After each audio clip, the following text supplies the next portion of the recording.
sincere apologies and great appreciation for people's patience. We'll get underway. I am Dwayne Marsh. I am the new president and CEO of Northern California Grantmakers. Very excited to return to supporting philanthropy in this work. And just quickly reflecting, I started my career in philanthropy at the San Francisco Foundation. And if you had told me in 1993 that I'd be moderating a panel of 5 prominent CEOs from the Bay Area on philanthropy, and they'd all be African American, I would have given you even money on that. And it's just amazing how far we've come, and yet we clearly have so much work to do. Now, this panel was a hit at last year's inaugural summit, and people were inspired by the candor, transparency, and deep insights that were shared from the top of these foundations we've come to know and appreciate. This year, the challenge is to center the discussion in the context of COVID and rising levels of systemic racism, with both disproportionate impact on Black communities and organizations that serve them. We're reeling from the loss of life and unprecedented shift to business as usual. But we want to take a moment to thank Black-led organizations for swiftly pivoting from on-site to virtual services, gearing up to provide PPE equipment, testing, tracing, food and shelter, and organizing to pass legislation to address the criminalization of youth, police violence, and other pressing issues. Chronicle Philanthropy has reported that there's been billions of dollars raised, including an impressive $1 billion by community foundations to support this work, which raises the question, where is the money? This afternoon, we're going to learn more about existing and planned commitments from California funders and how BLOs can affect those funds. Now, we're going to open up for introductions with a question I want each panelist to take about a minute to respond to as a way to introduce themselves. And then we'll get into a series of questions, and we hopefully will be able to talk with the audience a bit as well. But really want each of you to think about this question. When you began to witness the escalation of protests in the wake of the murder of George Floyd in communities across the United States this summer, what was your first impulse about your professional responsibility in dealing with the needs of Black-led organizations? So I'm going to kind of call the order for as introductions. James, I'll let you go first. Just take a moment and share your thoughts. Great.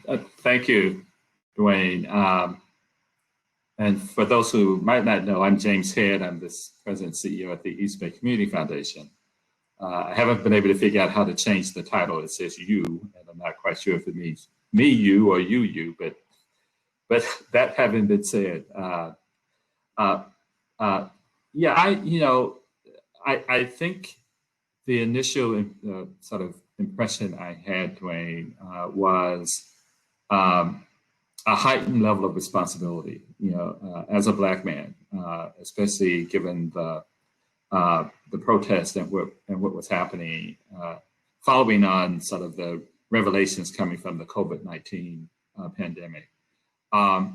And my first impression was a little bit of anxiety because it was that everybody would think that as a Black man who's a CEO of a foundation, I'd have all the answers. I'd know what exactly we should do immediately to address the situation.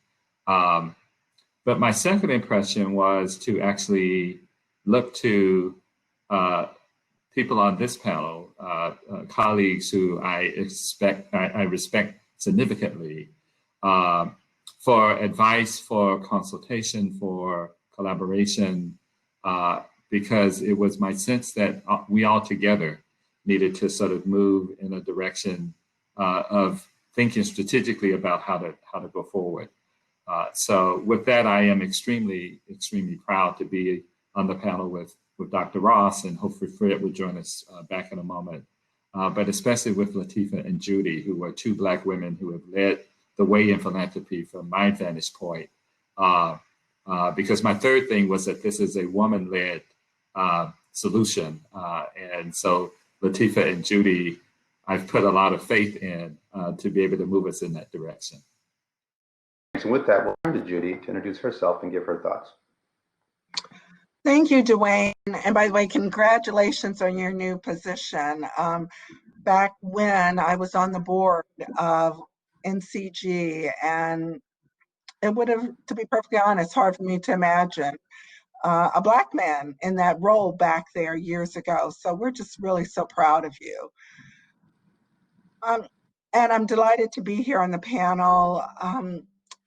When I think I had the same reactions that James had. The first thing, which is just something that we take with us, is that I really thought of my role as a mother of an African-American young man and the wife of an African-American male, both who have had unfortunate and scary encounters with law enforcement.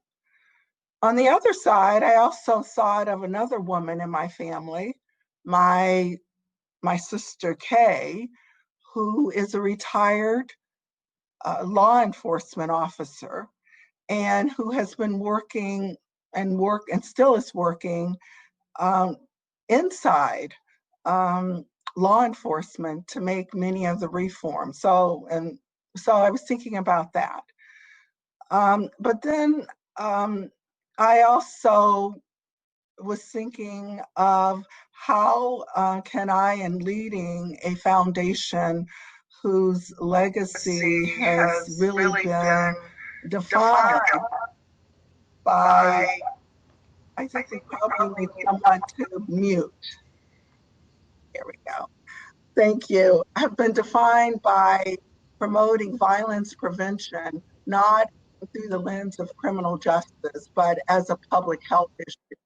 And a foundation that understands and has been supporting community partners in dealing with violence prevention, especially in the community and especially in communities of color, understanding the trauma it impacts and how it impacts the health and wellness. So lots of hats I was wearing, lots of thoughts that I had, and I too was so gratified that I had the support of many of the folks on this call to get to work to see how we could, as philanthropic leaders, address this issue. Thank you, Judy. And now let's turn to Lateefah for her reflections. Sure. If I have to turn on my camera on and off, just know that grandma just came to pick up the baby for piano lessons. That's a lesson that, you know, Black women, like you said earlier, Jane, just keep it moving no matter what. You know, the question is an amazing one. And before I answer it, you know, it's been a hard day for me. One of the young women with the Young Women's Freedom Center was murdered yesterday in Oakland, and she was 16 years old. And what that reminds me of is this ongoing struggle of so many of the organizations that are listening today, the work that you all do, whether it's organizing, it's pushing up against systems, your love for your members, for them to be able to realize and experience the possibility and potential of liberation. And so many of you, you have to be out there in the streets. You also have to, you know, be there at the hospital when someone's giving birth or when you're laying someone to rest. And there is no grant sufficient, no gift sufficient to the work that you all do. And I think that, you know, to answer directly your question, the overwhelming responsibility for Black folks in philanthropy, one, and you know, I'm learning so much from folks like James and Bob and Judy, who see so much of our work as convening and organizing one another. We are plotting and trying to organize, trying to be as good as organizers and power builders as the folks who are in the audience, learning from how you move together and bring resources to bear. So I'm excited in the months to come of what we've not only learned from the last few months, but have learned from the decades and decades of struggle of Black folks moving towards a liberated line. The last thing I'll say, I think COVID, and then within the uprisings, I think what's become more clear to me as somebody leading a small foundation in Oakland is that there's a false dichotomy in the service and advocacy conversation. And those silos don't serve our people and the ecosystem of movement and liberation. And, you know, reminded by that by a number of the elders in the community that have said very clearly, in this time where you have people putting their bodies on the line, they have to eat at the beginning and at the end of the day. Their babies need daycare. So while we can't wait for government we want them to do the right thing. We want the state to do the right, to get their feet off of the neck of Black men and Black folks and to stop this war on children.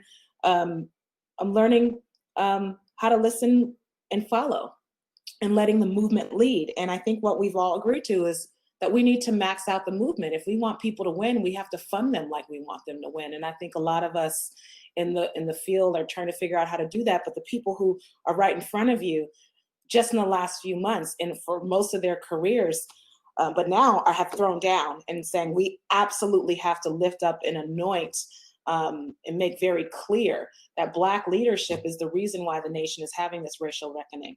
So. Thank you so much, Lateefah. Thank you for being with us today. And hopefully you're feeling the love in the chat box.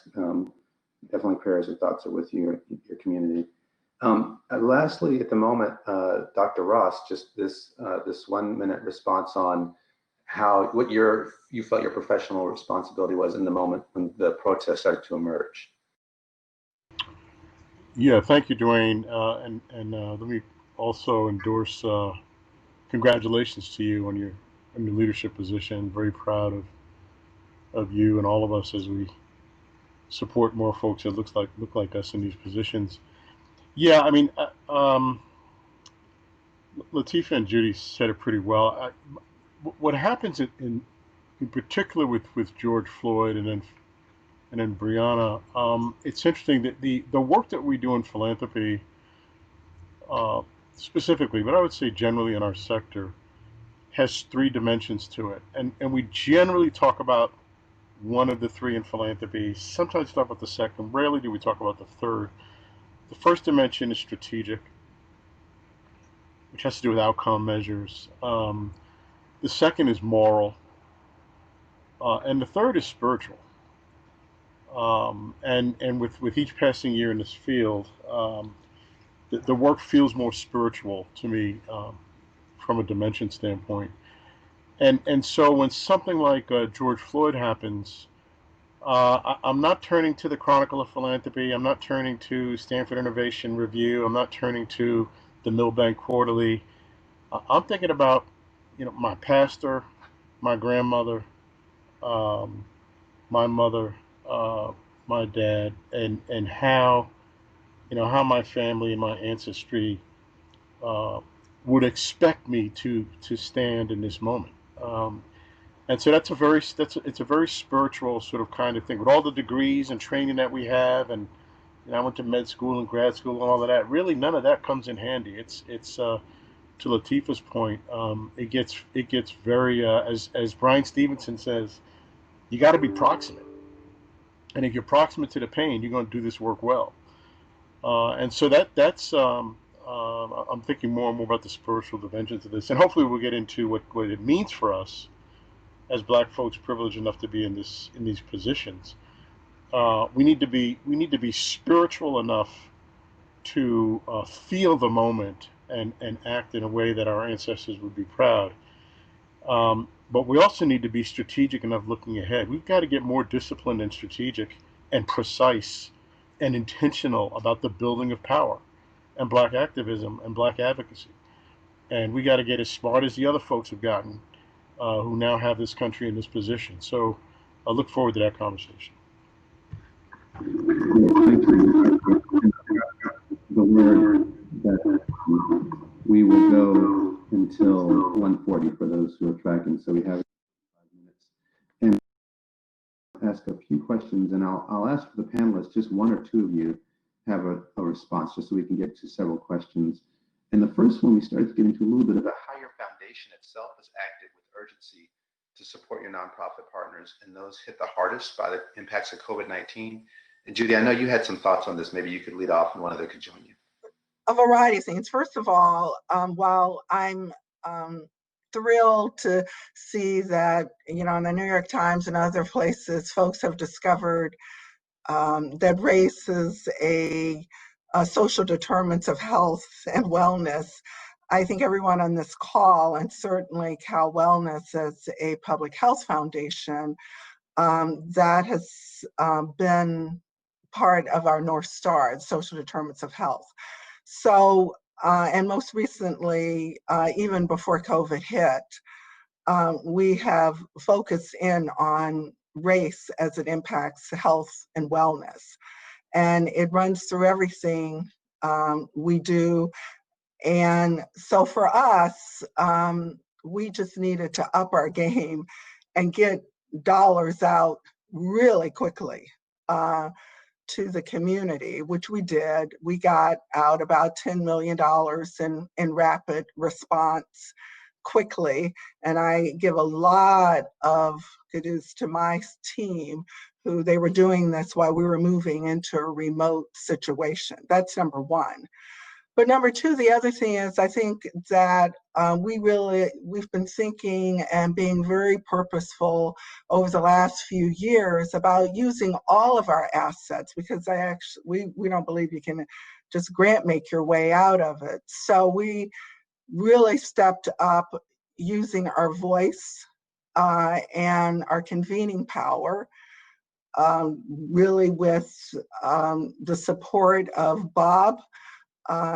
He and I had been working and providing resources to the Association of Black Foundation executives to, even before COVID, to bring together and to support Black trustees, who we often forget that who's in the boardroom is really important. And that meeting was held about 2 weeks ago, where we convened or provided the support for the Black trustees in the state to come together along with the Black CEOs. This is a great representation of the Black CEOs, but we have about 9 Black CEOs. And we use that as an opportunity to lift up another thing that we all participated in, led by the Association of Black Foundation Executives. Everyone on this call participated with Black Foundation executives across the country in doing a call for action in terms of how would philanthropy should respond to these 2 crises. And then finally, kind of using our voice. I'm a writer. When I get frustrated, I go to paper, so we were lifting up our voice. We also had many of our trustees lift up, and many of our staff members lift up their voice around the issue. And then we also started looking at what we could even do on the endowment side. We've been moving purposely around looking at aligning our $1 billion in assets, and we approved, it was in the works, but we've approved more dollars going to diverse managers and getting more PRIs out, public program-related investments. And for those that we had made program-related investments, we gave them a relief on their loan payments. And all of these activities have race as a huge focus in all that we do. Thank you. Anyone else want to quickly add anything? I see Fred's joined us. And Fred, we're going with the mute yourself if you're not talking strategy. So Dwayne, I would go with maybe having Fred go ahead and introduce himself and maybe answer the initial question that you had of us. Yes, thank you. And I realized I was on mute as I was trying to say that. So Fred, just the opening question really was just the way to introduce yourself for a moment, what you felt your professional responsibility was as a Black leader when the protests started to really emerge and amplify in the aftermath of George Floyd's murder. All right. Yeah. Sorry it was so difficult to join you. I hope I'm not echoing at all at this point. Great. My computer was exhibiting anti-Blackness. So it's really great to be with you all at this moment. I would say for me, just really briefly, there were 2 reactions that I had. Actually, really one that was wrapped up in the both of these. And that is what came up for me is balance and a real struggle in that moment to think about, on the one hand, how we as an institution need to respond to the urgency regarding basic needs, food, shelter, clothing in communities that were just being devastated economically and from a health point of view, Black communities that were being devastated at that moment. And when the protests started to come in and the reckoning around race started to come in, balancing on the one hand the basic needs, with on the other hand being responsive to the calls for transformative change with the limited resources that we had, was the responsibility that I felt. Just so I would just say balance was really where it came into play for me. Thank you, and thank you for skillfully answering the first question we had before you got on as well in that response. What I was about to say as I move us to the next question really was building on what Judy you said about voice, because we're curious how do you guys think progressive and social justice minded funders can be more courageous and more actionable about funding and supporting Black-led organizations in particular from a values-based perspective that's unapologetic, in the way that conservative funders will fund who they believe will get the job done without question. So just anyone, one or two folks want to share a bit of thought or reflection on that? I'm going to answer your question, but I'm actually going to throw something else out there in terms of an experience that we had earlier this year, actually in January and February at the Akonadi Foundation. You know, the Akonadi Foundation was funding my work when I was 19-year-old executive director at the Young Women's Freedom Center. They've always been down. One of the reasons why I wanted to go work there. But we decided to deeply begin approaching the issue beyond the multicultural conversation, because we got really good in the multicultural politic, but the organization, we had not committed ourselves to the study and analysis of how anti-Blackness moves throughout even our institution, but in the movement for justice in the Bay Area, and who was funded, who was supported. And we did an internal analysis of our grant making, and looking at the numbers of Black-led organizations. And I always, thank James for just really launching regionally this beautiful coalition that you all exist in. But what it became so clear was that we had to do better, and that racial justice means combating anti-Blackness, whether it be in the Philippines or whether it be in Nicaragua or whether it be in Detroit or in Oakland. The root of white supremacy is founded sort of in the practice of anti-Blackness. And so even in us, when we decided to develop our COVID response, we wanted to make sure, and again, we're funding racial justice work throughout Oakland, but that the majority of those resources needed to be focused on Black leadership, particularly voice. So you talked about what we are doing around our external voice. Of course, we're trying to have these conversations with funders, especially left funders outside of the Bay Area, to contend with our own issues around anti-Blackness and racial justice. But we also decided to fund, particularly during this time, voice makers, Black journalists, local journalists, making sure that folks were getting information about what was happening, not only from a disease and health perspective, but how movement was going to continue in this moment and what power building looked like digitally. We wanted to make sure that those issues, both inside organizations and independent Black journalists, had local tools to be able to advance the conversation. Let me just pick up on a theme that there's leadership is about managing tension. It's in part about making decisions, but the decisions bring tension. And Fred spoke to at least one of those key tensions, which is balance between folk who are hungry right now in the neighborhood and the structural changes that have 300 or 400 years of history behind them. I think I'm going to continue to press this issue and challenge ourselves at the California Endowment, but all of us collectively to think in terms of at least a decade-long strategy.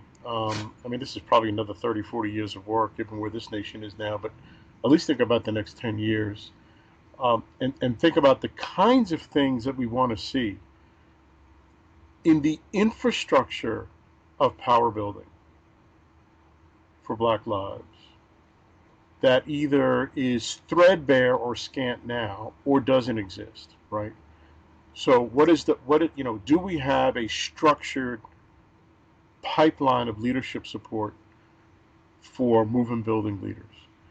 Do we have an institute or a center or some kind of capacity building functionality around narrative change and messaging and media? Do we have, movement building work? The work of good trouble, as John Lewis referred to, is fatiguing and tiring. Do we have places for folks to heal and reflect and connect and get re-energized that we do not now have today? And so, this is how, if you read the book, to your point, I think it was your point, Dwayne, read the book Dark Money by Jane Mayer, and she described a 30-year arc of how the Koch brothers and other wealthy white conservative philanthropists laid the groundwork for the kind of infrastructure that has resulted in the Congress we now have and the Supreme Court we now have 20 and 30 years later. And so it's just important for us. I think we have a moral and spiritual obligation to think about infrastructure and institutions that serve those who are on the front lines of the fight.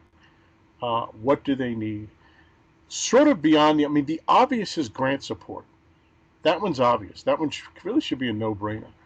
But beyond the grant, what is the interstitial tissue? What is the connected building tissue? What is the leadership and movement building tissue that folks need and want to win? And I agree completely with Lateefah.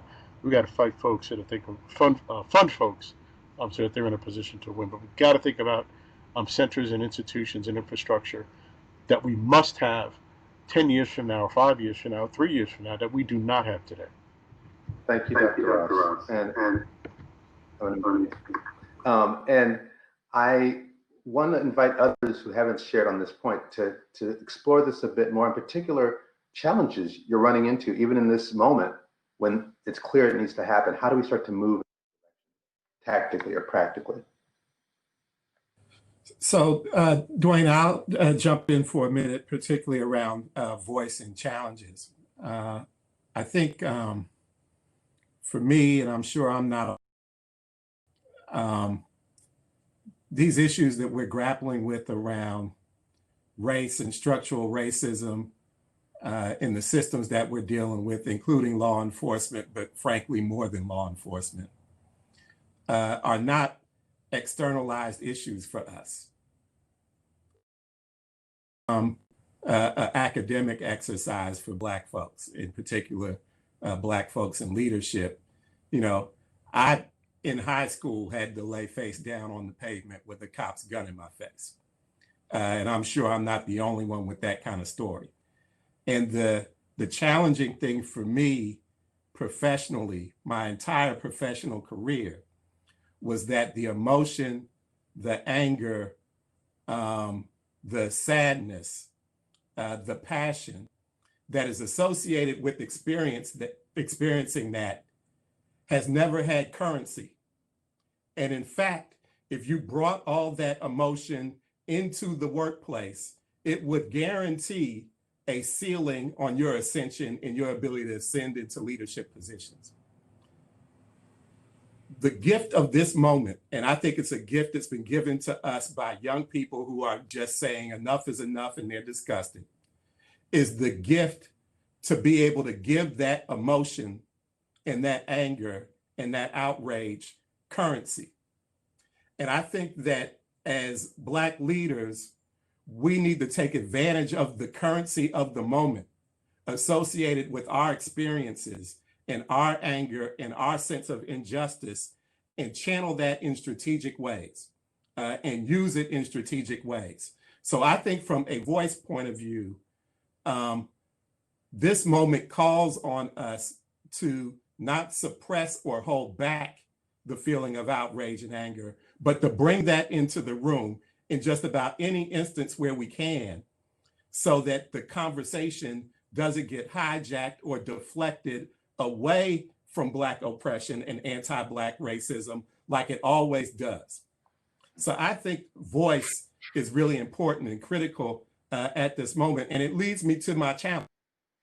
I'm sure that this is not my challenge uniquely either. When you start to talk about centering anti-Black racism as a part of a racial equity agenda, the first thing that happens is that anybody who isn't Black almost critiques, raises flags, or questions about why we need to center anti-Blackness right now and anti-Black racism. If I had a quarter for every time that question was raised when we talk about anti-Black racism, I'd have my own donor advised fund at the East Bay Community Foundation. So that, I think, is the challenge. How do we move through the scarcity mentality that suggests that one community's gain has to be another community's setback? And how do we frame this in a way that lets people understand that their very real experiences of being poor and white or a non-Black person of color is actually impacted, and the jumping off point for their very real oppression is the country's original sins around slavery, Jim Crow, segregation, looting of indigenous land, and the genocide of indigenous people. I would like to see. Said everything. Yeah, I mean, there it is. No, I think it's hard to follow what Fred has shared, and I totally agree with that. I guess one of the things I would share is that we all, I think, as Black CEOs and leaders in our institutions, I think carry a special burden, and it's one in which we're expected to have the answer to the systemic racism that causes many of the issues that the Black community and our communities face. At the same time, we are called on to have a immediate answer and solution to Lateefah's point, the senseless murder of a Black life, and I think that both of those things, for me, sort of create a fair amount of consternation and in some ways stress, and I think a fair amount of sometimes questioning of whether there's something wrong with me because I don't have the answer to it. And then I look to people like Judy, who has a lifelong commitment to gun violence, and Lateefah to raising the profile and the leadership of Black women here in the Bay Area, and to Fred and the equity agenda, and to Bob Ross for all that the endowment has done. And that gives me some level of comfort. But I also think I'm drawing back on, especially as I get older, sort of what I should be thinking about. And I go back to what Dr. Edwards said this morning. There were a couple of things that really caught my eye and attention, and I just want to share them again because I think they're important. One of them was his notion of how much we can learn from the evolution of sports in the context of race and systemic racism and anti-Blackness. But his chronicle that that the struggle comes in waves, and that we sometimes forget the fact that there are progressions for us versus that we go immediately to a solution. The second one was his comment of the person who rolled down the window who was younger and said, "Hey, OG, we got this." And the notion that we do have to put our faith in these young people and have to find the way to support them, and not assume that we should stay at the front of this effort, but that they're ready. They're ready to do that if we give them the license, the authority, the agency to do so. And his third was when he was asked sort of what one of the major solutions was, basically what he said, if I can quote him right, was the first stop is to get out to vote. And his notion that we have to that we have to have institutions that we can invest in. Because the last thing he said that really caught my attention was to get a seat at the table, someone has to get up. And what he was saying in some ways with the vote comment, I think, was we have to force some people to get up. And I truly believe that what he shared is that gives me some comfort that I can sort of work my way through the anxiety sometimes that I feel around this, but that it's important for us to have the full picture that we sort of think about as we go forward. Thanks, James. Go ahead, Judy. Yeah, I could sit here and listen to you guys all day. A couple of things that I just want to emphasize to follow up on what everyone has said. First of all, I would like, especially our nonprofit partners, to know, I think you know this, but it does matter who's sitting in these positions of heading up foundations, and it matters who is sitting in the boardrooms. I have the support of probably one of the most diverse boards in philanthropy, majority folks of color, majority women of color. And it's always been terrific to have that diversity in the board room, but it has been extremely helpful. I don't have to explain. It's just like, what do we need to do? And as nonprofit leaders, you have every right to ask foundations who's sitting in the boardroom. So I would ask you that, of course, you should continue to say, how can I get money from you? But you should be saying, who's leading this foundation? The other thing that I just have to say is that we all, but especially nonprofit partners, you need to focus in on the endowments. Our endowments for most of the foundations, I suspect it's the same for everyone here, is back up to where it was before COVID. Now, so you see, Wall Street has, because that's what we're relying to. We rely on the investments supposedly in Wall Street. And then I open up my email every day, and the suffering that comes in, it's like two different worlds. You have a right to ask every funder, what are you doing with that capital? Because you see, the way it works, if we don't put pressure, is the focus is on the 5% payout, and I think that's great. That's fine. We give out about 45 million a year, but foundations are sitting on billions in capital that can also be working for the African American community. And I think we need to pay attention to that, and you need to hold us accountable in doing that. And then go ahead. I'm sorry. I'm conscious of time, and we could talk all day, but that would get us in trouble with some folks.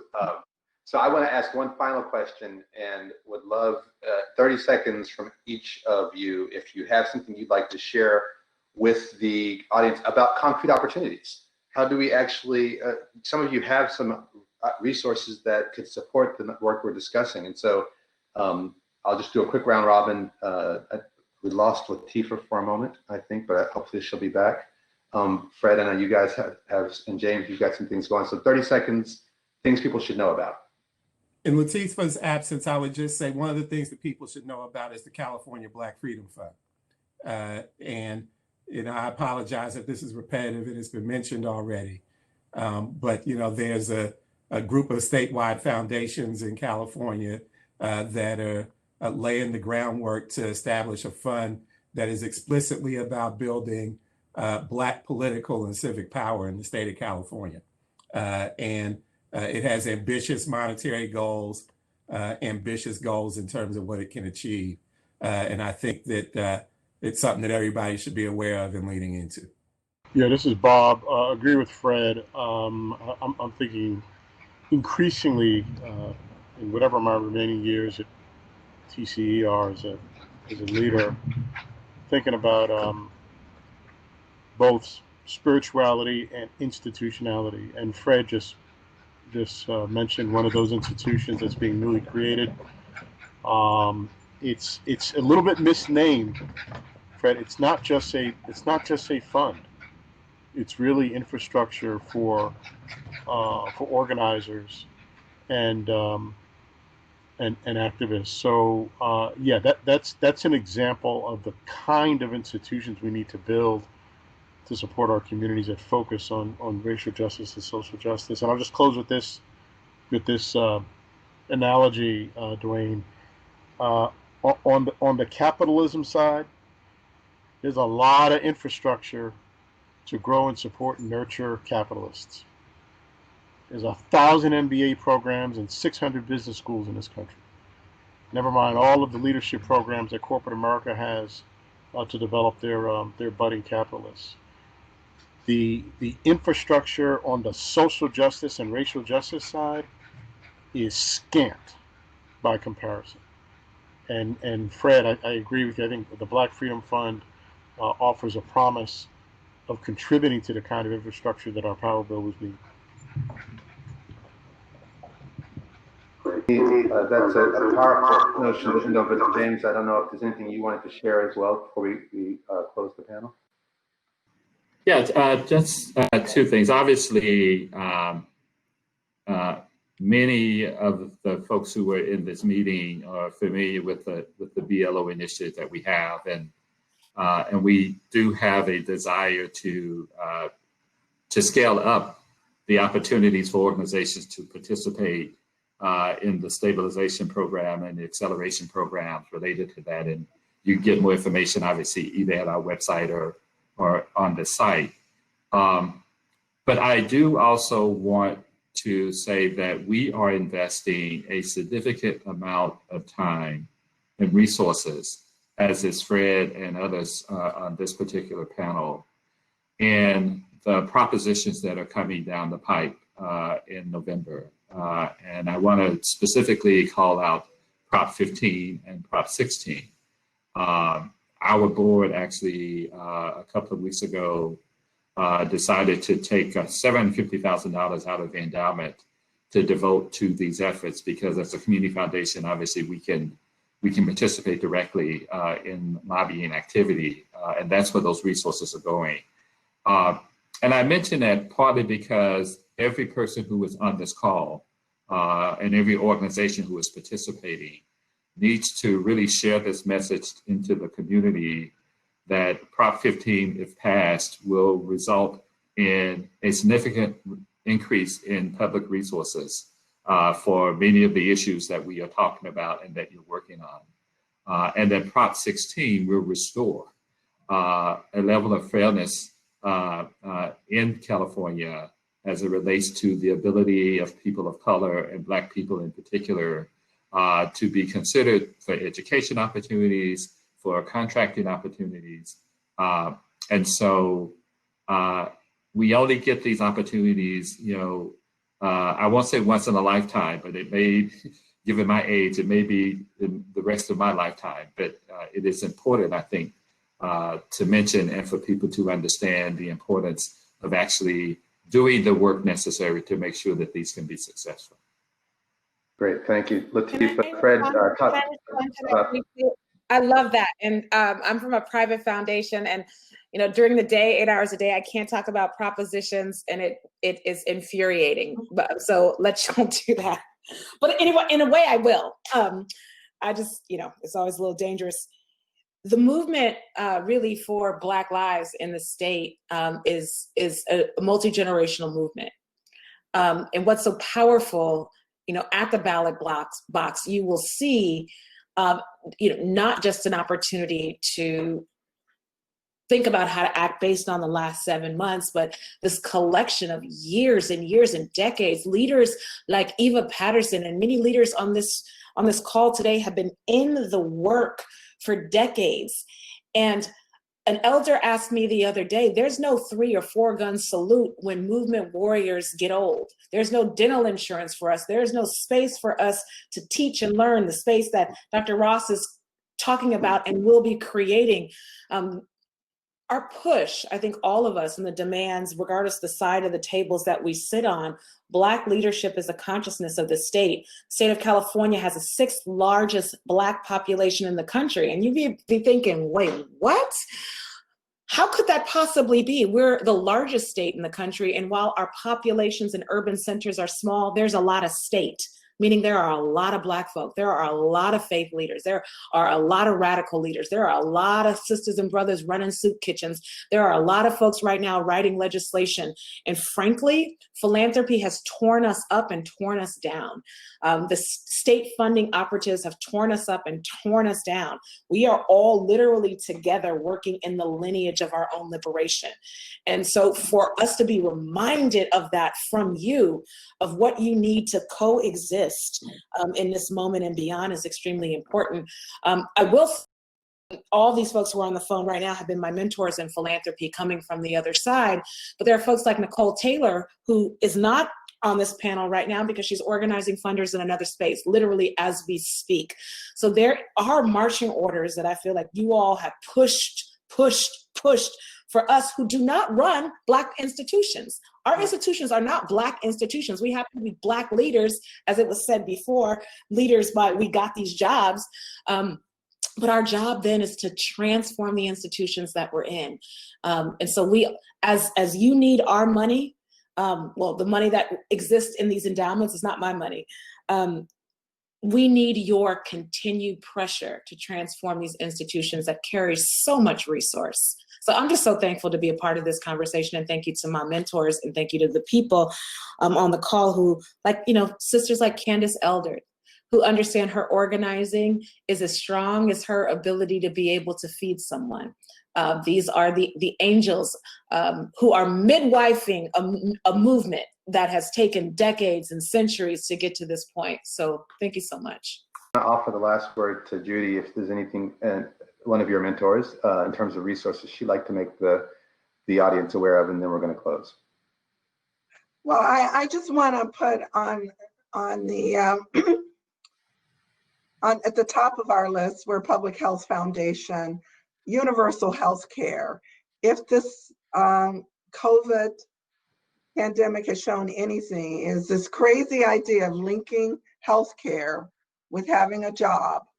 And that is linked to the health of the African American community. We still have some of the worst health outcomes. So I'm hoping that this country can have a serious conversation about universal health care. And I ask that our nonprofit partners join us in that health care, access to health care is a human right. Outstanding. Deep thanks and appreciation to such a powerful panel. Deep thanks and appreciation to our audience for your patience in the beginning and your comments during and your actions after. Know that this is not a discussion that is over by any stretch. And be sure to share your thoughts about the whole summit today. The link is in the chat box.